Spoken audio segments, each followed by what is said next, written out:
பெரியார் என்ற ஒரு மனிதன் இந்த மண்ணில் இல்லை என்றால் இந்த சமூகத்தை பற்றி அக்கறை பண்டித நேருவுக்கே தெரிஞ்சிருக்காது. தாழ்த்தப்பட்டவர்களுக்கும் பிற்படுத்தப்பட்டவர்களுக்கும் இடஒதுக்கீடு வேண்டும். இன்னைக்கு இருக்கிற இளைஞனுக்கெல்லாம் தெரியல. இன்னொரு குரல் வேற கேக்குது, திராவிட இயக்கம் வந்த பிற்பாடு தான் படிச்சீங்களா, அதுக்கு முன்னாடி இல்லையா? இதுல வேற இப்படி ஒரு பேப்பர் 1896 பல்கலைக்கழகம் வந்து விட்டது. சென்னை பல்கலைக்கழகம் எப்போது வந்தது? லூசு, பல்கலைக்கழகம் வந்துச்சுடா. உங்க தாத்தம் படிச்சானா? படிச்சது அவன். அதுக்கு பல்கலைக்கழகம். சென்னை பல்கலைக்கழகத்தில் எத்தனை பேர் பேராசிரியர்? நான் அரசாங்க பள்ளிக்கூடத்துல தான் படிச்சேன். ஆதி திராவிட நலப்பள்ளியில் படிச்ச 5வது வரைக்கும் என் கிராமத்துல. எங்க அப்பா அம்மாவுக்கு 8வது பையன். அதுக்கு பிறகு அரசாங்க மேல்நிலைப் பள்ளி, அதற்கு பிறகு அரசாங்க கலைக்கல்லூரி முசிறி, அதற்கு பிறகு அரசு சட்டக்கல்லூரி மதுரை பிஎல் முடிச்சேன். அப்புறம் அரசாங்க சட்டக்கல்லூரி திருச்சி எம்எல் படிச்சேன். நான் ஒன்றும் புதுச்சேரி வந்துடல. ஆனால் கலைஞரால் மத்திய அமைச்சராக ஆக்கப்பட்டு நான் பேசிய ஆங்கிலத்தில் எந்த கொம்பனும் குறை சொல்ல முடியவில்லை. எங்களால் முடியும், எங்களால் முடியும் என்றால் என் தாத்தாவை ஏன் படிக்க வைக்கவில்லை? என்னால் முடியும் என்று சொன்னால் என் பாட்டன் ஏன் படிக்கவில்லை? மாதவரம் சுதர்சன் ஆங்கிலம் பேசுகிறார் வழக்கறிஞராக. நான் அவருடைய ஆங்கிலத்தை பாராட்டுவேன். நீ அரசியலுக்கு வந்த ஹைகோர்ட் ஜட்ஜிக்கலாம் கேட்ட உடனே ஏன் உங்க தாத்தா படிக்கல? பன்னியர் தானே, நீ ஏன் படிக்கல? மோகன் நாடார் தானே, நீ படிச்சிருக்கல? பச்சை பாஸ் காலேஜ் சேர்மனா? நீ பச்சைப்பன் குழு சேர்மன் இந்த மோகன், இவர் நாடார். ஏன் நான் உங்க தாத்தா படிக்கல? நாடாரா, செட்டியாரா, முதலியாரா, ரெட்டியாரா, யார வேணாலும் வச்சுக்க, நமக்குள்ள ஜாதி நம்ம அடிச்சுக்கிட்டு இருக்கோம். ஆனால் இந்த சமூகம் எல்லாம் படிக்காமல் போனதற்கு எவன் காரணம்? படிக்க வைத்ததுக்கு யார் காரணம்? பெரியார், அண்ணா, கலைஞர், அம்பேத்கர். திடீர்னு வந்து திராவிடக்கு என்ன செஞ்சு பிடிச்சி? அப்பெல்லாம் கல்லூரி இல்லையா, அப்பெல்லாம் அது இல்லையா, அப்பெல்லாம் இது இல்லையா, எல்லாம் இருந்ததுடா. நீ எங்க போன? உனக்கு என்ன கிடைச்சது?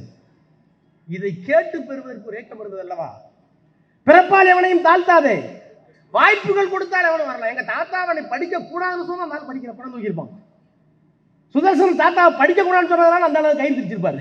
இல்லைன்னா எங்கேயாச்சும் நெச வேலை பார்த்துருப்பாரு, என்ன களை வெட்டிருப்பாரு.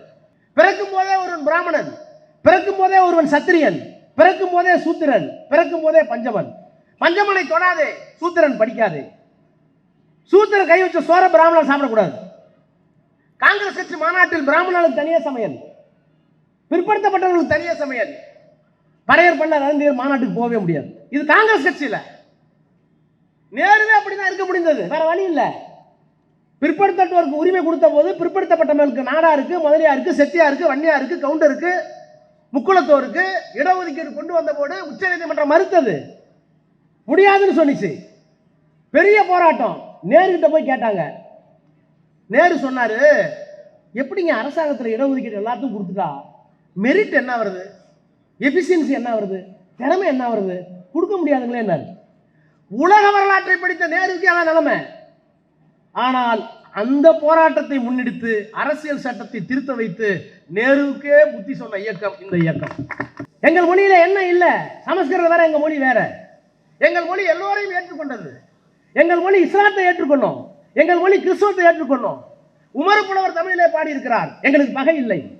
தேம்பாவணி பாடி இருக்கிறார், கிறிஸ்துவர் பாதிரியார், எங்களுக்கு இல்ல. நான் இன்னும் கூட சொல்றேன், இன்னைக்கு பேசியிருக்காரு முதலமைச்சர், என்னடா உங்களுக்கு பிரச்சனை? கிறிஸ்துமஸ் கேக் எங்க வீட்டுக்கு வருது. இந்த தேசத்தை துண்டாடலாம், ஆனால் தமிழ்நாட்டில் ஒன்றும் பண்ண முடியாது. அவர் இன்னும் தெளிவா சொல்றார். நான் கூட சொன்னேன், என்னங்க முதலமைச்சர் வந்து இப்படி இருக்கிறீங்க? அரசாங்கம் சொல்றார், நாங்கள் டெல்லிக்கு அவுட் ஆஃப் கண்ட்ரோல். இன்னைக்கு சொல்லியிருக்காரு, தமிழ்நாடு தனிக்காட்டு ராஜாங்களை ஒன்றும் பண்ண முடியாது. நான் என்ன வேணாலும் செய்வேன், தமிழனுக்காக, சூத்திரனுக்காக, நாடாருக்காக, முக்குளத்தோருக்காக, முதலியாருக்காக, கவுண்டருக்காக, செட்டியருக்காக, பறையருக்காக, பல்லருக்காக, அருந்ததற்காக, பிராமணர் அல்லாத சமுதாயத்திற்காக, திராவிட மக்களுக்காக. என்னுடைய போராட்ட முறையில வேறுபாடு இருக்கலாம், அவர் ஒன்றும் பண்ண முடியல. யாராச்சும் போய் ஒரு ஜட்ஜி வந்து பிராமணர், இவர் மேல வழக்கு முடிஞ்ச பிற்பாடு கேட்கிறார், ஜட்ஜி கேட்கிறார், ஐயா ராமசாமி உங்களுக்கு தண்டனை தர போறேன், ஏதாவது சொல்ல விரும்புறீங்களா அப்படின்னு.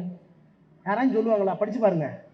நீதிபதி அவர்களே, நீங்கள் பிராமண சமுதாயத்தை சேர்ந்தவர், எனக்கு தண்டனை கொடுப்பீங்கன்னு தெரியும், எவ்வளவு மன திருப்தியா அதிகமா கொடுக்க முடியுமோ அம்புட்டு கொடுங்க, அம்புட்டு கொடுங்க சொல்ல வருங்க. நீதி கட்டது யாரால்? புத்தகம் பண்ண வந்த மனுஷன் நீதி கட்டது யாரால் உங்களான்னு சொன்னார், சொல்ல முடியுமா? அரசாங்கத்தை எதிர்த்தார், ராணுவத்தை எதிர்த்தார், எல்லாத்தையும் எதிர்த்தார், கடவுளை எதிர்த்தார், எல்லாத்தையும் எதிர்த்தார், மூட பழக்க வழக்கங்கள் அத்தனை எதிர்த்தார்.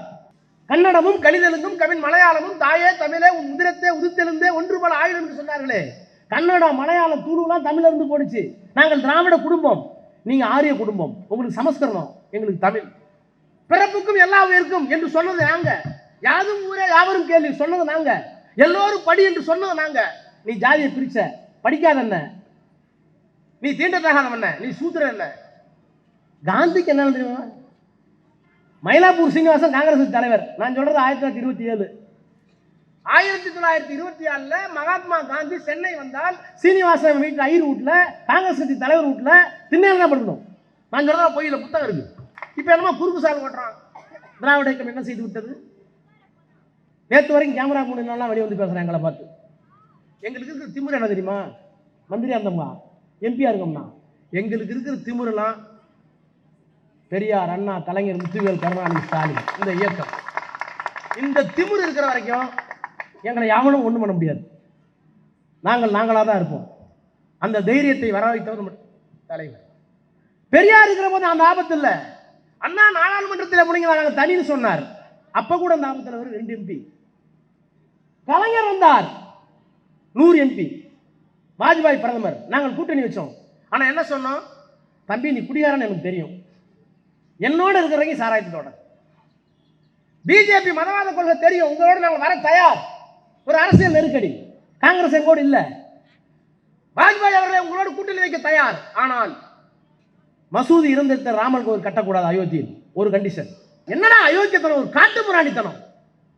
ஒரு இஸ்லாமாக பிறந்ததுக்காக ஒரு பொண்ணை நடு ரோட்டில் இப்படி கற்பழிச்சு அந்த குழந்தைய கொண்டிருக்கீங்க. கேட்டா நல்லவன் பிராமணர் இருக்கீங்க, உங்க தீர்ப்பை ஒத்துக்க முடியாது. சுப்ரீம் கோர்ட் தீர்ப்பு உள்ள போட்டாங்க.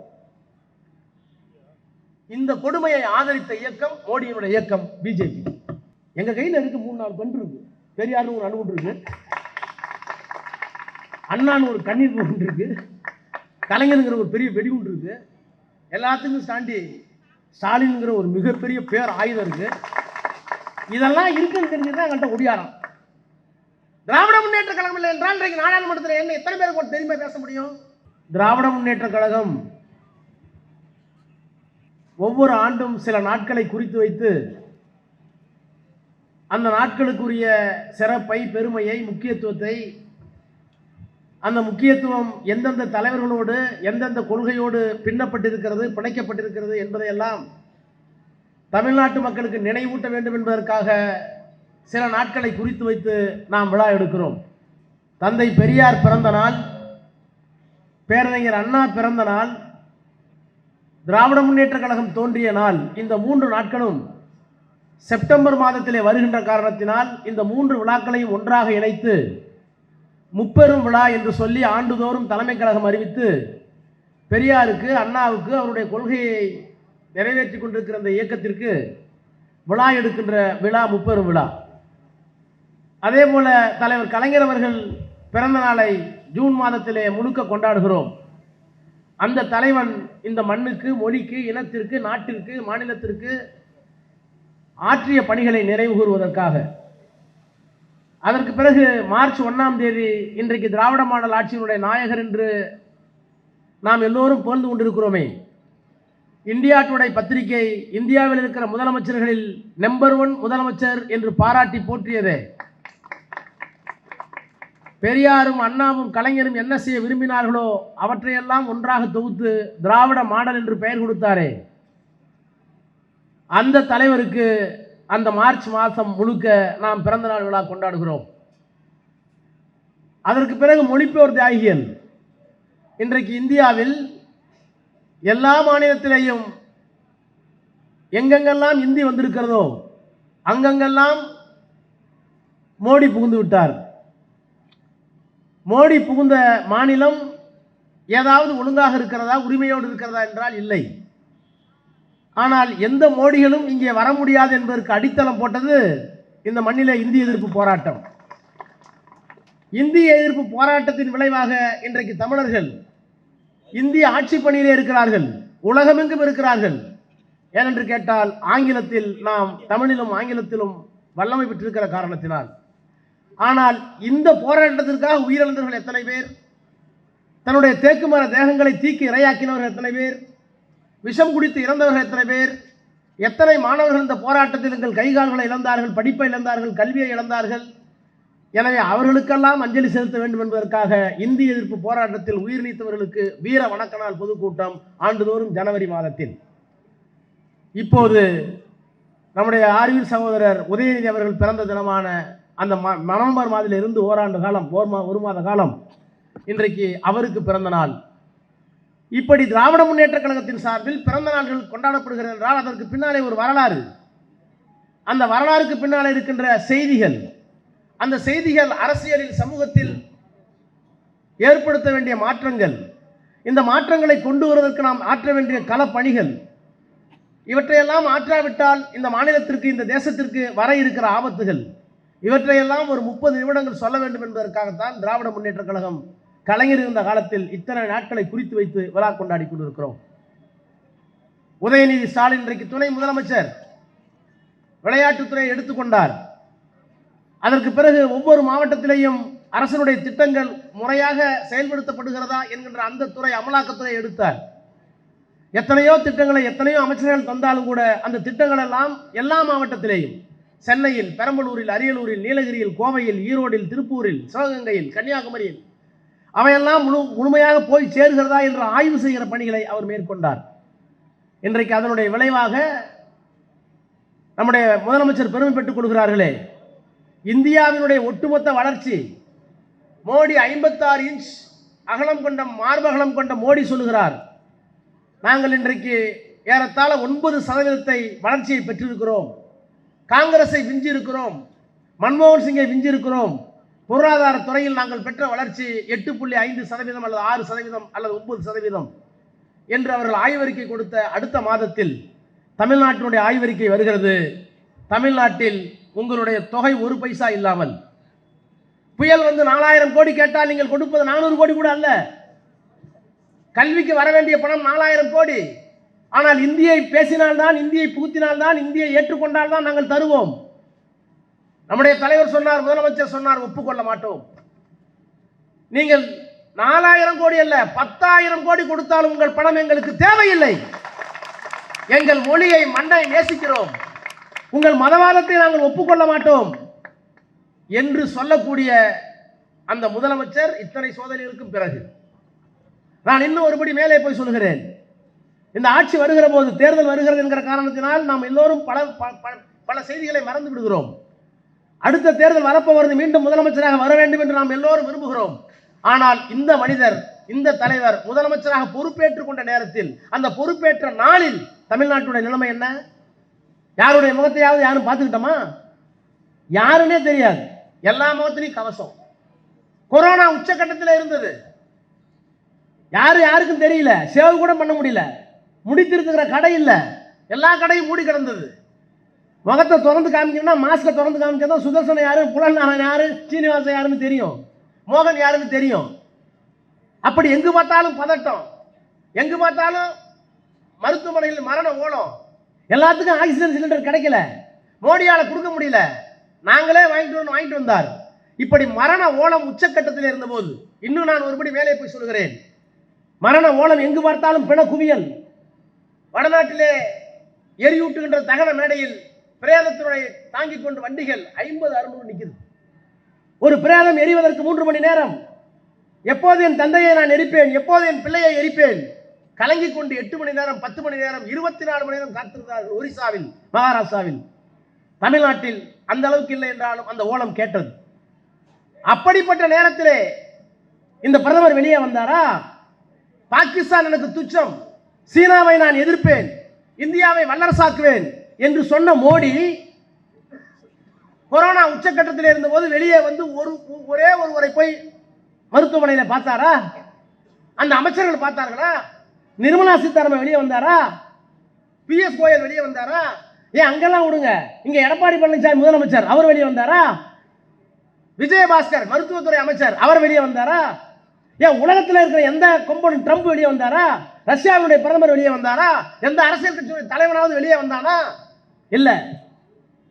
திராவிட முன்னேற்ற கழகம் வெளியே வந்துச்சு, போய் மக்களை சந்திகள் என்று சொன்னார். அதனால் அன்பழகனை இழந்தோம். எங்களுடைய மாவட்ட கழகத்துடைய செயலாளர், நான் இன்னும் பெருமையோடு சொல்லுகிறேன், பொதுக்குழுவில் எல்லாம் ஆமா ஆமான்னு சொன்னா இல்ல என்று யாரையும் எதிர்த்து இன்னும் ஒருபடி மேலே போய் சொன்னான். தலைவருடைய கருத்து தவறாக இருந்தால் கூட தான் மன்னிக்க வேண்டும் தலைவர்களே, உங்கள் கருத்தில் நான் உடன்பட மறுக்கிறேன் என்று சொல்லக்கூடிய ஆற்றல் மிக்க ஒரு மாவட்ட செயலாளரை நாங்கள் இழந்தோம். அது மட்டும்தானா? யாருமே வெளியே வரல. ஆனால் எங்க வீட்டில் 3 டாக்டர், எங்க வீட்டில் 3 டாக்டர், அரசாங்க வேலையில் இருக்க டாக்டர் லீவ் போட்டான். ஏன்னு கேட்டேன், தம்பி உயிர் முக்கியம், எனக்கு புள்ள கொண்டாட்டி இருக்கு, நான் வரமாட்டேன்ட்டான். சம்பளம் தராங்க, என்ன சம்பளம் கூட வேணாம், வேலையை கூட விட்டுறேன், என் குடும்பம் முக்கியம். மருத்துவர்கள் வெளியே வரவில்லை, நர்ஸ் வெளியே வரல. அவருடைய தொழில் தர்மம் அதுதான், நோயாளியை காப்பாற்றுறது தொழில் தர்மம். தொழில் தர்மத்தை மீறிய மருத்துவர்கள் தமிழ்நாட்டில் ஒன்று வெளியே வரல. ஆனால் அன்றைக்கு கொரோனா நோயாளி இருக்கிற வார்டுக்கு என்ன உடையை போட்டுக்கொள்ள வேண்டுமோ அந்த உடையை போட்டுக்கொண்டு தைரியமாக மன வலிமையோடு போன ஒரே மனிதன் முத்துவேல் கருணாநிதி ஸ்டாலின், மகத்தான மனிதன். யாராவது மறுக்க முடியுமா? அந்த தலைவர் தான் கொரோனா உச்சத்தில் இருக்கிற போது ஆட்சி பொறுப்பிற்கு வந்தார். தேர்தல் அறிக்கையில் நாங்கள் சொன்னோம், நாங்கள் ஆட்சிக்கு வந்தால் கொரோனாவினால் பாதிக்கப்பட்ட மக்களுக்கு 4000 ரூபாய், குடும்பத்துக்கு 4000 ரூபாய் தருவோம்னு சொன்னோம்.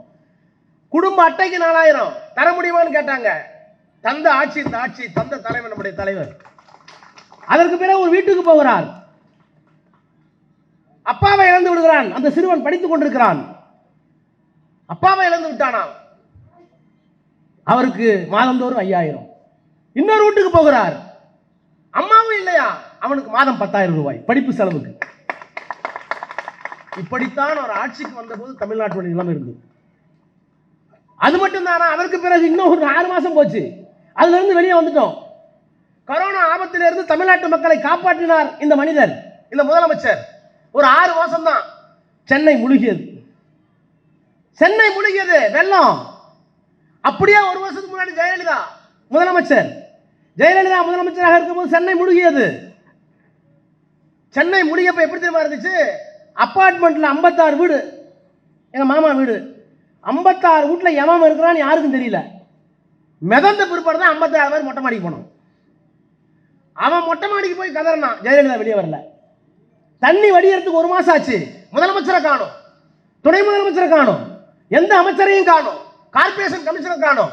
அது மாதிரி 1.5 மடங்கு, நான் சொல்ல, வானிலை ஆய்வு மையம் சொல்லிச்சு, அதிமுக ஆட்சியில் பெய்த மழையை விட 1.5 மடங்கு அதிகமாக மழை பெய்த போது 24 மணி நேரமும் தூங்காமல் அதிகாரிகளை முடுக்கிவிட்டு தானே பூட்ஸ்காலை போட்டுக்கொண்டு முதலமைச்சராக இல்லாமல் உங்களின் சேவகனாக சென்னையை சுற்றி சுற்றி வந்து 24 மணி நேரத்தில் மழையை வடித்த மகத்தான மனிதன் முத்துவேல் கருணாநிதி ஸ்டாலின் என்ற முதலமைச்சர்.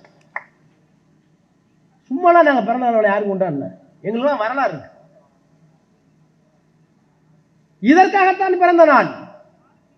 நான் நினைவூட்டுவதற்கு காரணம், இப்ப தேர்தல் வந்துருச்சு, பழசெல்லாம் மறந்துடுவோம்.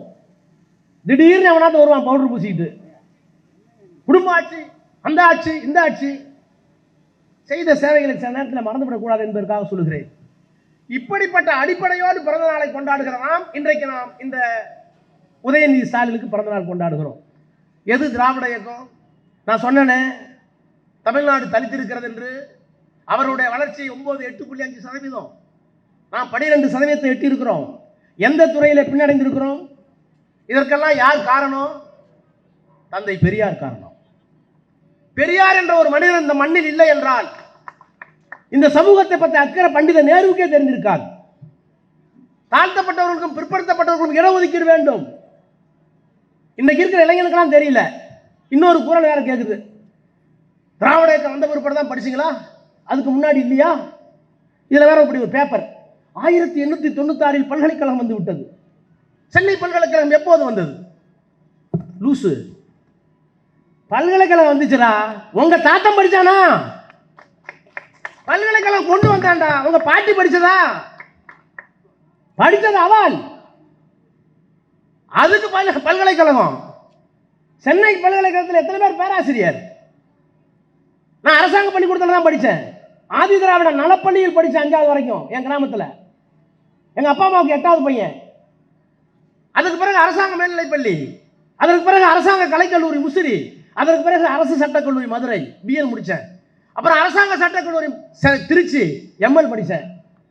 நான் ஒன்றும் புதுச்சேரி வந்துடல. ஆனால் கலைஞரால் மத்திய அமைச்சராக ஆக்கப்பட்டு நான் பேசிய ஆங்கிலத்தில் எந்த கொம்பனும் குறை சொல்ல முடியவில்லை. எங்களால் முடியும், எங்களால் முடியும் என்றால் என் தாத்தாவை ஏன் படிக்க வைக்கவில்லை? என்னால் முடியும் என்று சொன்னால் என் பாட்டன் ஏன் படிக்கவில்லை? மாதவரம் சுதர்சன் ஆங்கிலம் பேசுகிறார் வழக்கறிஞராக.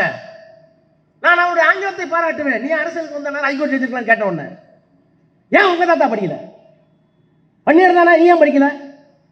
மோகன் நாடார் தானே, நீ படிச்சிருக்கல? பச்சை பாஸ் காலேஜ் சேர்மனா நீ? பச்சைப்பன் குள்ள சேர்மன் இந்த மோகன், இவர் நாடார். ஏன் நாங்கள் உங்க தாத்தா படிக்கல? நாடாரா, செட்டியாரா, முதலியாரா, ரெட்டியாரா, யார வேணாலும் வச்சுக்க, நமக்குள்ள ஜாதி நம்ம அடிச்சுக்கிட்டு இருக்கோம். ஆனால் இந்த சமூகம் எல்லாம் படிக்காமல் போனதற்கு எவன் காரணம்? படிக்க வைத்ததுக்கு யார் காரணம்? பெரியார், அண்ணா, கலைஞர், அம்பேத்கர். திடீர்னு வந்து திராவிடருக்கு என்ன செஞ்சு பிடிச்சி? அப்பெல்லாம் கல்லூரி இல்லையா, அப்பெல்லாம் அது இல்லையா, அப்பெல்லாம் இது இல்லையா, எல்லாம் இருந்ததுனா நீ எங்க போன? உனக்கு என்ன கிடைச்சது? இதை கேட்டு பெறுவதற்கு ஒரு ஏக்கம் இருந்தது அல்லவா? பிறப்பால் எவனையும் தாழ்த்தாதே, வாய்ப்புகள் கொடுத்தால் எவனும் வரலாம். எங்க தாத்தா அவனை படிக்க கூடாதுன்னு சொன்னா நான் படிக்கிற படம் தூக்கியிருப்பான். சுதர்சன் தாத்தா படிக்க கூடாதுன்னு சொன்னதால அந்த அளவுக்கு கை பிடிச்சிருப்பாரு. இல்லைன்னா எங்கேயாச்சும் நெச வேலை பார்த்துருப்பாரு, என்ன களை வெட்டிருப்பாரு. மோகன் தாத்தாவை படிக்காதுன்னு சொன்னனால எங்கேயாச்சும் போய் தென்னை மரத்துக்கு வேலை பார்த்துருப்பாரு. எங்க தப்பு இல்ல, தவறு இழைத்தவன் நீ. அந்த தவறை திருத்தி இயக்கம் இந்த இயக்கம். அதற்கு பெரியாருடைய தத்துவம் ஒன்றல்ல இரண்டல்ல. அதற்கு பிறகு அண்ணா திராவிட முன்னேற்ற கழகத்தை தொடங்கினார். தொடங்கி அது வரைக்கும் எல்லாம் நமஸ்காரம் தான், அது வரைக்கும் எல்லாம் சமஸ்கிருதத்தில் பேசுறான். உனக்கு மொழி இருக்குப்பா, உன்னுடைய மொழி சமஸ்கிருதம் அல்ல. ஏனென்றால் சமஸ்கிருதம் மனிதர்களை பிரிக்கிறது. பிறக்கும் போதே ஒருவன் பிராமணன், பிறக்கும் போதே ஒருவன் சத்திரியன், பிறக்கும் போதே சூத்திரன், பிறக்கும் போதே பஞ்சமன். பஞ்சமனை தொடாதே, சூத்திரன் படிக்காதே. சூத்திரன் கை வச்ச சோற பிராமணன் சாப்பிடக்கூடாது. காங்கிரஸ் கட்சி மாநாட்டில் பிராமணர்களுக்கு தனியே சமையல், பிற்படுத்தப்பட்டவர்களுக்கு தனியே சமையல். பறையர் பண்ண ரந்தீர் மாநாட்டுக்கு போகவே முடியாது. இது காங்கிரஸ் கட்சியில் நேருவே அப்படிதான் இருக்க முடிந்தது, வேற வழி இல்லை. பிற்படுத்தப்பட்டவருக்கு உரிமை கொடுத்த போது பிற்படுத்தப்பட்டவர்களுக்கு நாடாருக்கு, முதலியாருக்கு, செட்டியாருக்கு, வன்னியாருக்கு, கவுண்டருக்கு, முக்குளத்தோருக்கு இடஒதுக்கீடு கொண்டு வந்த போது உச்ச நீதிமன்றம் மறுத்தது, முடியாதுன்னு சொன்னிச்சு. பெரிய போராட்டம். நேரு கிட்ட போய் கேட்டாங்க. நேரு சொன்னாரு, எப்படிங்க அரசாங்கத்தில் இடஒதுக்கீடு எல்லாத்துக்கும் கொடுத்துட்டா மெரிட் என்ன வருது, எஃபிஷியன்சி என்ன வருது, திறமை என்ன வருது, கொடுக்க முடியாதுங்களே என்ன? உலக வரலாற்றை படித்த நேருக்கு அதான் நிலைமை. ஆனால் அந்த போராட்டத்தை முன்னெடுத்து அரசியல் சட்டத்தை திருத்த வைத்து நேருவுக்கே புத்தி சொன்ன இயக்கம் இந்த இயக்கம். அந்த புத்தி சொன்னதுக்கு பிறகுதான் சுதர்சனம் பிஏபிஎல், ராஜா பிஎஸ்சிபிஎல், மோகன் எம்எஸ்சிபிஎல், புலல் நாராயண் பிஏ, இப்போ போட்டிருக்க பிஏ எம்ஏ எல்லாம் இருக்கு. இதெல்லாம் பெரியாரும் அண்ணா உனக்கு கொடுக்கலன்னா நீ இந்த கொழு பேசிக்க மாட்டேன். திராவிடக்கு என்ன செஞ்சு போச்சு? அதற்கு பிறகு தமிழ் மொழியை மீட்டோம். எது தமிழ்? எங்கள் மொழியில என்ன இல்லை, சமஸ்கிருதம் வேற, எங்கள் மொழி வேற. எங்கள் மொழி எல்லோரையும் ஏற்றுக்கொண்டது. எங்கள் மொழி இஸ்லாத்தை ஏற்றுக்கொண்டோம், எங்கள் மொழி கிறிஸ்துவத்தை ஏற்றுக்கொண்டோம். உமர் புலவர் தமிழிலே பாடியிருக்கிறார், எங்களுக்கு பகை இல்லை. தேம்பாவணி பாடியிருக்கிறார், கிறிஸ்துவர் பாதிரியார், எங்களுக்கு இல்லை. நான் இன்னும் கூட சொல்றேன், இன்னைக்கு பேசியிருக்காரு முதலமைச்சர், என்னடா உங்களுக்கு பிரச்சனை? கிறிஸ்துமஸ் கேக் எங்க வீட்டுக்கு வருது, ரம்ஜான் பண்டிகை பிரியாணி எங்க வீட்டுக்கு வருது, எங்க வீட்டு தீபாவளி பலகாரம் அங்க போகுது. நாங்க ஒழுங்கா தான் இருக்கோம். எங்க பிரியாணியை நீ ஏன்டா பங்கு போடுற? எங்க கேக்க நீ ஏன்டா வெட்டுற? எங்க பலகாரத்தை நீ ஏன்டா ஊசி முளைக்கிற? நாங்கள் ஒற்றுமையாக இருக்கிறோம், எங்களை பிரிக்கிறது யார்? நீ பாருங்களேன், கிறிஸ்துமஸ் கொண்டாட்டம் சத்தீஸ்கர்ல, மகாராஷ்டிராவில் கிறிஸ்துமஸ் கொண்டாட்டத்தில் உள்ள பூந்து உரைக்கிறான். கேட்டா நான் இந்துங்கிறான். அந்த இந்துவா நம்மளாம்? அந்த இந்துவா நம்மளாம்? நான் பார்க்குறேன், வரும்போது சுதர்சன் சொல்லிட்டு வந்தார், இங்கே ஆங்கிலோ இந்தியர்களுக்கு ஒரு சர்ச் இருக்குது, சிறப்பான சர்ச். அந்த சர்ச்சுக்கு என்ன கூப்பிடுவாங்க, நான் போய் உரையாற்றுவேன், அவர்கள் கேக் கொடுப்பாங்க, நான் வருவேன். இன்றைக்கு பத்திரிகையில் பார்க்குறேன், மாண்புமிகு அண்ணன் நேரு அவருடைய தொகுதியில் எல்லா சர்ச்சுக்கும் இன்னைக்கு ஸ்வீட் பேக் கொடுத்துருக்காரு. மகிழ்ச்சியோடு வாங்குகிறார்கள். என்ன பிரச்சனை? நான் ஒரு இறைவன், நீ ஒரு இறைவன், நோக்கம் என்ன? எல்லாத்துக்கும் நல்லது நடக்கணும், என்னுடைய மரணம் சுபிச்சமா இருக்கணும், ஒருவேளை இன்னொரு வாழ்க்கை இருந்தால், இன்னொரு பிறவி இருந்தால் நல்லவனா பிறக்கணும். இதானே? எந்த கடவுளை கும்பிட்டா என்ன? ஆனால் அதை வீசி அரசியல் செய்கிறார்களே இன்றைக்கு. அந்த அரசியலை தடுத்து நிறுத்தக்கூடிய ஆற்றல் யாருக்கு இருக்கு? ஒரே ஒரு மனிதன், இந்தியாவின் முத்துவேல் கருணாநிதி ஸ்டாலின். நான் எங்க உதயநிதியை பாராட்டுறேன்? ஏதோ அவர் புள்ள முதலமைச்சர் ஆயிட்டாரு, அதை பாராட்டினா நமக்கு திரும்பவும் கேபினட் கிடைக்கும்னா அதெல்லாம் நான் பார்த்துட்டு இருந்தேன். எதற்காக சொல்லுகிறேன் என்றால், நான் 31 வயசுல நாடாளுமன்ற உறுப்பினர், 33 வயசுல துணை அமைச்சர் ஒன்றிய அரசு, அப்புறம் 36 வயசுல கேபினட் மினிஸ்டர், அப்புறம் 2G, அப்புறம் ஜெயிலுக்கு போய் ஜெயிலுக்கு போட்டோடனே குத்திட்டு வெளியே வந்துட்டேன். அதனால ஒன்றும் பண்ண முடியாது, எனக்கு ஒன்றும் வேண்டாம். நான் ஏன் உதயநிதியை நான் சுமக்க தயாராக இருக்கிறேன்? இப்படி ஒரு கொள்கை தலைவர். எப்படிப்பட்ட கொள்கை தலைவர்? நீ என்ன வேணாலும் பண்ணு. இஸ்லாமியர்களை, கிறிஸ்தவர்களை, இந்துக்களை பிரித்து நீ அரசியல் செய்வதை நான் விரும்ப மாட்டேன். இந்த தேசத்தை துண்டாடலாம், ஆனால் தமிழ்நாட்டை நீ ஒன்றும் பண்ண முடியாது. அவர் இன்னும் தெளிவாக சொல்றார். நான் கூட சொன்னேன், என்னங்க முதலமைச்சராக இருந்து இப்படி இருக்கிறீங்க? அரசாங்கம் சொல்றார், நாங்கள் டெல்லிக்கு அவுட் ஆஃப் கண்ட்ரோல். இன்னைக்கு சொல்லியிருக்காரு, தமிழ்நாடு தனிக்காட்டு ராஜாங்களை ஒன்றும் பண்ண முடியாது. 56 இன்ச்சு மோடி முடிக்கிறார். என்ன காரணம்? ஒரு 60 கிலோ எடை கொண்ட முத்துவேல் கருணாநிதி ஸ்டாலின் வந்து இவ்வளவு பேசுறாரு. என்ன காரணம்? அது வெறும் உருவம் அல்ல, அது வெறும் முதலமைச்சர் பதவி அல்ல. அவருக்கு பின்னால் பெரியார், அண்ணா, கலைஞர், திராவிட தத்துவம் வாழ்ந்து கொண்டிருக்கிறார். உன்னால ஒண்ணும் பண்ண முடியாது. அப்போ பெரியாரை நீர்த்து போக விடவில்லை இந்த இயக்கம், அண்ணாவை மறந்து விடவில்லை இந்த இயக்கம். கலைஞர் கூர்மைப்படுத்தினாரே, எதற்காக கொள்கையை விட்டுக் கொடுக்காமல் வாழ்ந்தாரே கலைஞர். நான் கடவுள் நம்பிக்கிற தம்பிமாரெல்லாம் பார்க்கிறேன். ஆனா எனக்கோ கலைவருக்கோ கடவுள் மேல அக்கறை நம்பிக்கை இல்லை. தன்னுடைய இறுதி நாளில் அவருக்கு துணையாக இருந்த நித்யா, தலைவர் நல்லா உடம்பு சரியாகி வரணுங்கிறதுக்காக போய் விபூதி வச்சு விட்டாங்க கொஞ்சம். இவருக்கு தெரியல. கழிவறை கூட்டிட்டு போனான்னு இருக்காரு. கூட்டிட்டு போயிருக்காங்க, கண்ணாடியை பார்த்துருக்காரு, கொட்டு இருந்திருக்கு. டேய், இது யாரு வேலை? உனக்கு நம்பிக்கை இருந்தா நீ வச்சுக்க. எனக்கு தலைவர் பெரியார், எனக்கு தலைவர் அண்ணா.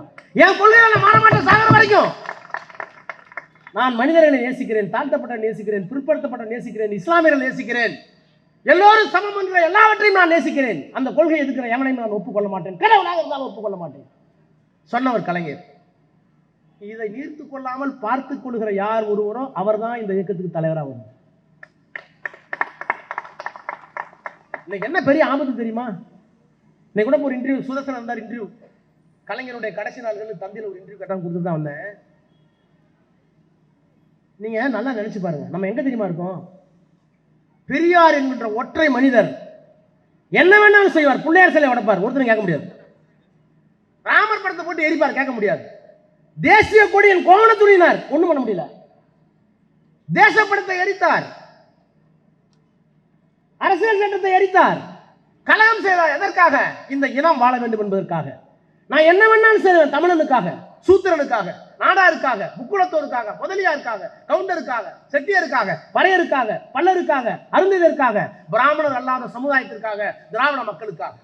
என்னுடைய போராட்ட முறையில வேறுபாடு இருக்கலாம், அவரை ஒண்ணும் பண்ண முடியல.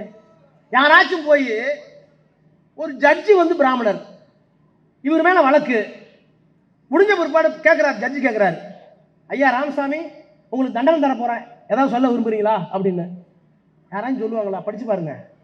நீதிபதி அவர்களே, நீங்கள் பிராமண சமுதாயத்தை சேர்ந்தவர், எனக்கு தண்டனை கொடுப்பீங்கன்னு தெரியும், எவ்வளவு மன திருப்தியா அதிகமா கொடுக்க முடியுமோ அம்புட்டு கொடுங்க, அம்புட்டு கொடுங்க சொன்னவருங்க. நீதி கட்டது யாரால்? புத்தகம் பண்ண வந்த மனுஷன், நீதி கட்டது யாரால் உங்களான்னு சொன்னார். சொல்ல முடியுமா? அரசாங்கத்தை எதிர்த்தார், ராணுவத்தை எதிர்த்தார், எல்லாத்தையும் எதிர்த்தார், கடவுளை எதிர்த்தார், எல்லாத்தையும் எதிர்த்தார், மூட பழக்க வழக்கங்கள் அத்தனை எதிர்த்தார். அந்த மூர்க்கம் கலைஞரிடம் இருந்தது. அந்த மூர்க்கம் இன்றைக்கு இந்த தலைவரிடம் இருக்கிறது. ஆனா என்ன பயன்னு கேட்டீங்கன்னா, இது அப்படியே விட்டுட்டா போயிடும். ஏன் மீண்டும் ஒரு முதலமைச்சராக என்று விரும்புகிறோம் என்றால், என்ன சுதர்சன் திரும்ப எம்எல்ஏ ஆகணும், வாய்ப்பு இருந்தா மந்திரி ஆகணும் இருக்காங்க, புலல் நாராயண மேயர் ஆகணும்னு நினைக்கிறோமா? ஆசை இருக்கலாம், தப்பு கிடையாது. மோகன் ஒரு எம்எல்ஏ கூடாதா? ஏன் இருக்கக்கூடாதா? இப்போ நானும் மந்திரி ஆகிட்டல, இருக்கலாம், எல்லாத்தையும் ஆசை இருக்கணும்ல. எல்லாவற்றுக்கும் ஆசை படுதான், தப்பு கிடையாது. வாய்ப்பு வரும்போது செஞ்சுக்க வேண்டியதான். ஆனா அதுவா முக்கியம். நான் எப்படி பார்க்கிறேன் தெரியுமா? இந்த உதயநிதி சாரி டெப்டி சிஎம் உட்பட அவ்வளவு பெரிய பெரியார் இருந்தார். அன்றைக்கு ஆர்எஸ்எஸ் இல்லை நாடாளுமன்றத்தில். பெரியார் இந்த மண்ணிலே முத்திர சட்டியை சுற்றி கொண்டு வந்தார். மதம் வேண்டாம், கடவுள் வேண்டாம், எனக்கு மனிதன் தான் வேண்டும். என்னுடைய கருத்துக்களை ஒப்புக்கொள்ளாவிட்டால் அரசாங்கத்தை எதிர்ப்பேன், ஜெயில போறியா போட்டுக்க, எல்லாம் செஞ்சார். ஆனால் அவ்வளவு பெரிய தலைவர், தத்துவத்தை தந்த தலைவர் இருக்கிற போது தமிழ்நாட்டுக்கு ஆபத்து இல்லை. ஒரு எம்பி நாடாளுமன்றத்தில் இல்லை, ஆர்எஸ்எஸ்க்கு பிஜேபி ஒரு எம்பி இல்லை. அண்ணா ஆட்சி பொறுப்புக்கு வந்தார், நாடாளுமன்றத்துக்கு அவரே போனார். I belong to Dravidian stock, நான் திராவிட மரபணத்தை சார்ந்தவன், நீங்களும் நானும் ஒண்ணு அல்ல. கன்னடமும் கலிதெலுங்கும் கவின் மலையாளமும் தாயே தமிழே உன் உதிரத்தே உதித்தெழுந்தே ஒன்று பல ஆயுதம் என்று சொன்னார்களே. கன்னடம், மலையாளம், தூளுலாம் தமிழ்ல இருந்து போடுச்சு. நாங்கள் திராவிட குடும்பம், நீங்க ஆரிய குடும்பம், உங்களுக்கு சமஸ்கிருதம், எங்களுக்கு தமிழ். பிறப்புக்கும் எல்லா உயிருக்கும் என்று சொன்னது நாங்க. யாதும் ஊரே யாவரும் கேள்வி சொன்னது நாங்க. எல்லோரும் படி என்று சொன்னது நாங்க. நீ ஜாதியை பிரிச்ச, படிக்காத என்ன, நீ தீண்டத்தகாதவன் என்ன, நீ சூத்திரன் என்ன. காந்திக்கு என்ன தெரியுமா? மயிலாப்பூர் சீனிவாசன் காங்கிரஸ் தலைவர். நான் சொல்றது 1927.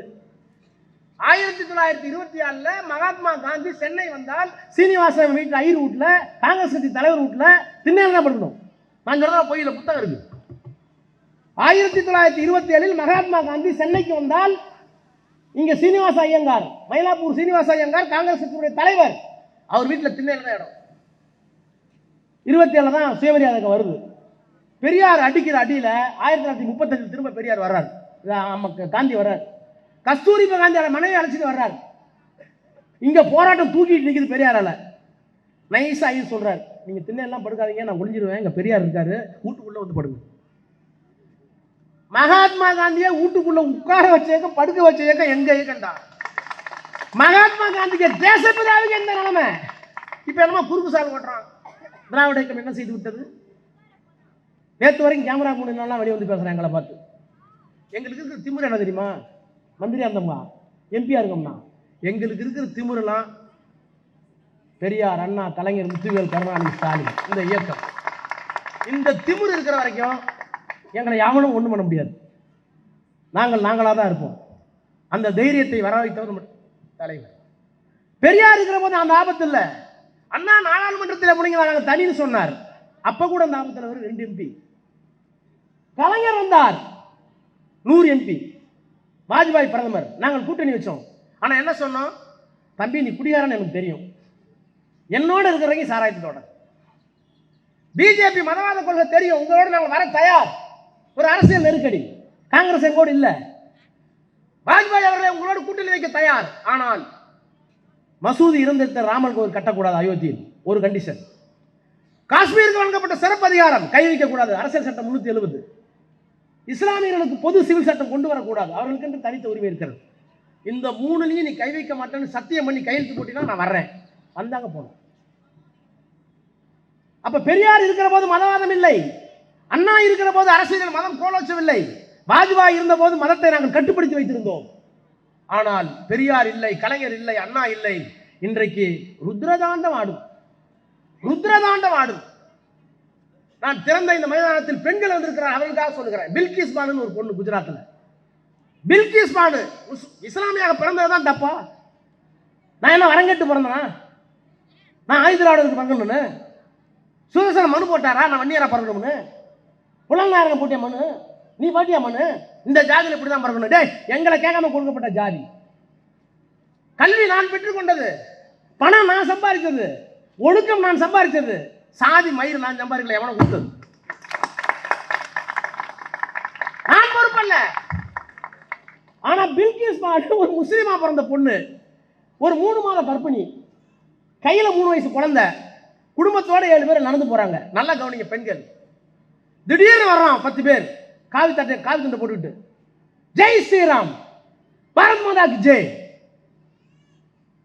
வந்து அந்த கும்பலை அப்படியே அடிச்சு நொறுக்கிறான். அந்த பொண்ணை மட்டும் 5 பேர் கூட்டிட்டு போறாங்க. அந்த குழந்தை அழுகுது, என்னை விட்டுருங்கன்னு கதறுது. அம்மா 3 மாச கர்ப்பிணி. அந்த குழந்தைய தூக்கி, 3 வயசு குழந்தைய காலை பிடிச்சி தூக்கி செதர்த்தாங்க உடைக்கிற மாதிரி ஒரே அடி பாறையில மண்டை சுத்துக்குன்னா போச்சு. ஐயா என் குழந்தைய கொள்றீங்கன்னு கேட்டுச்சு அம்மா. அந்த அம்மாட்ட சொன்னானுவ, அந்த குழந்தை இருந்தா எங்களுக்கு இடைஞ்சல்னு சொல்லி மறைவா கூட்டிட்டு போய் 5 பேரும் கற்பழிச்சான். 5 பேரும் கற்பழிச்சான். இரட்டை ஆயுள் தண்டனை கொடுத்தார்கள். அந்த ஆயுள் தண்டனையை மோடி அரசாங்கம், மோடி முதலமைச்சராக இருந்த குஜராத்தில் அவர் பிரதமராக இருக்கிற போது, இன்னமும் இவங்களுடைய ஆளுங்க முதலமைச்சராக இருக்கிற போது அமைச்சரவையை கூட்டி இந்த கொலையை செய்தவர்கள் பிராமணர்கள், தேசபக்தி உள்ளவர்கள், அந்த தண்டனையை குறைத்து விடலாம், விடுதலை செய்யலாம் தீர்மானம் போட்டான். விடுதலை பண்ணாங்க. உச்சநீதிமன்றத்துக்கு தாங்கல. என்னடா அயோக்கியத்தனம், ஒரு காட்டு முராணித்தனம். ஒரு இஸ்லாமாக பிறந்ததுக்காக ஒரு பொண்ணை நடு ரோட்டில் இப்படி கற்பழிச்சு அந்த குழந்தைய கொண்டிருக்கீங்க. கேட்டா நல்லவன் பிராமணர் இருக்கீங்க, உங்க தீர்ப்பை ஒத்துக்க முடியாது, சுப்ரீம் கோர்ட் தீர்ப்பு உள்ள போட்டாங்க. இந்த கொடுமையை ஆதரித்த இயக்கம் மோடியினுடைய இயக்கம் பிஜேபி. இதை யார் தட்டி கேட்கறது? இதை யார் தட்டி கேட்கறது? நாடாளுமன்றத்தில் ஒன்றும் இல்லைங்க, இவ்வளோ எம்பி இருக்காங்கல்ல, நாடாளுமன்றத்தில் கனிமொழின்னு பேரை சொல்லு, டிஆர் பாலுன்னு பேரை சொல்லு, ஏ ராஜான்னு பேரை சொல்லு, பிஜேபிக்காரன் ஒன்று விட்டு ஓடியாரான் ஓடியாரான் உள்ள. என்ன நாங்கள் என்ன துப்பாக்கி வச்சுட்டா போகிறோம், நாங்கள் என்ன குண்டு வச்சுட்டா போகிறோம், நாங்கள் எந்திரிச்சு பேசலாம், ஏன் எல்லாம் ஓடியாரான்? எங்கள் கையில் இருக்கு 3-4 கன்று இருக்கு. பெரியார்னு ஒரு அணுகுண்டு இருக்கு, அண்ணான்னு ஒரு கண்ணீர் குண்டு இருக்கு, கலைஞருங்கிற ஒரு பெரிய வெடிகுண்டு இருக்கு, எல்லாத்துக்கும் தாண்டி ஸ்டாலின்ங்கிற ஒரு மிகப்பெரிய பேர் ஆயுதம் இருக்கு. இதெல்லாம் இருக்குன்னு தெரிஞ்சுதான் எங்கள்கிட்ட ஒடியாராம். திராவிட முன்னேற்ற கழகம் இல்லை என்றால் இன்றைக்கு நாடாளுமன்றத்தில் என்ன எத்தனை பேர் கூட தெரியுமா பேச முடியும்? ஆக இப்படிப்பட்ட ஒரு இயக்கம் பெரியார் இருக்கிற போது சந்திக்காத ஆபத்தை, அண்ணா இருக்கிற போது சந்திக்காத ஆபத்தை, கலைஞர் இருக்கிற போது சந்திக்காத ஆபத்தை ஒற்றை மனிதனால் முத்துவேல் கருணாநிதி ஸ்டாலின் என்ற மாமனிதர் இன்றைக்கு இந்தியாவை காப்பாற்றிக் கொண்டிருக்கிறார், அரசியல் சட்டத்தை காப்பாற்றிக் கொண்டிருக்கிறார். இவருக்கு பிறகு என்ன ஆகுங்கிற பயம். அப்பதான் முளைத்திருந்த விடிவெள்ளி முத்துவேல் கருணாநிதி ஸ்டாலினுடைய பிள்ளை உதயநிதி ஸ்டாலின். அதே வரி, நான் சனாதனுக்கு மண்டியிட மாட்டேன், இந்துத்துவ கொள்கைக்கு ஒப்புக்கொள்ள மாட்டேன், அரசின் தத்துவம் எங்கள் உடன்பாடு அல்ல, சனாதனத்தை நான் பேசிய என்பதற்காக உச்ச நீதிமன்றத்தில் வழக்கா, இந்தியாவில் இருக்கிற 10க்கும் மேற்பட்ட நீதிமன்றத்தில் வழக்கா, எல்லாம் என்ன சொல்ல தெரியுமா? இனிமேல் முடிஞ்சு போச்சு. உதயநிதி ஒரிசா கோர்ட்டில் ஒரு நாளைக்கு கூப்பிடுவான், மத்திய பிரதேச கோர்ட்டில் ஒரு நாள் போவான், அங்கே போவான், காஷ்மீர் போவான், இங்கே தான் மந்திரி, அங்கெல்லாம் எந்திரி, ஒன்றும் பண்ண முடியாது, அங்கே போய் நிற்பாருன்னு. நீ 25 கோர்ட்டில் கேஸ் போடு, நான் மன்னிப்பு கேட்க மாட்டேன், மண்டியும் போட மாட்டேன், தயார் சொன்னவர்கள். அப்போ பெரியார் எங்கேயோ உள்ள இருக்கார், அண்ணா எங்கேயோ உள்ள இருக்கார், கலைஞர் எங்கேயோ உள்ள இருக்கார், ஸ்டாலின் இன்னும் இயக்கி கொண்டிருக்கிறார். ஒண்ணு வேணாங்க, நான் இன்னும் பெருமையா சொல்றேன், நம்ம முதலமைச்சரே கூட உச்சநீதிமன்றத்தினுடைய தீர்ப்பை ஏற்றுக்கொள்கிறேன். எப்ப தெரியுமா? அயோத்தி ஜட்ஜ்மெண்ட் வந்தப்ப. அயோத்தியில் ராமர் கோயில் கட்டிக்கொள்ளலாம் ஜட்ஜ்மெண்ட் வந்துச்சு. எனக்கு அது உடன்பாடு இல்லை, ஆனா பேச முடியல. அவர் முதலமைச்சர், உச்சநீதிமன்றம் சொன்னா கேட்க வேண்டியதானு போயிட்டாங்க எல்லாமே. நான் மட்டும்தான் முறுமுறுன்னு இருந்தேன். கொஞ்ச நாள் கழிச்சு தம்பிகிட்ட கேட்டாங்க, உதயகிட்ட, அயோத்தி தீர்ப்புன்னு. உச்சநீதிமன்றம் சொன்னாலும் ஏற்க மாட்டேன், தப்புன்னு. நான் நாடாளுமன்றத்தில் சொன்னேன், என்னடா ஒரு அயோக்கியத்தனம், 5 ஜட்ஜு 6 ஜட்ஜு சுதர்சனி வக்கீல் 5 பேரோ 7 பேரோ சரியா ஞாபகம் இல்லை, மசூதியை இடிச்சது தப்புன்னு ஏற்கனவே தீர்ப்பு கொடுத்துட்டாங்க. மசூதியை இடிச்சு அத்வானி மேல கேஸ் போட்டாங்க. இடிச்சவ 94ல இடிச்சது தப்புன்ட்டான். இருந்தது உண்மை, அதை இடித்தீர்கள், தவறுதான். அப்புறம் 10-20 வருஷம் கழிச்சு அங்க கோயில் கட்டிக்கிறாங்க. ஒரு ஜட்ஜ்மெண்ட் வருது, நான் வக்கீல், சுதர்சன் வக்கீல், 2 ஜட்ஜ் இருந்தா 3 ஜட்ஜ் இருந்தா 4 ஜட்ஜ் ஒன்னே கொடுத்தா 2 தான் நடக்கும். சுதர்சன் சொல்றேன் சரியான்னு சொல்லு.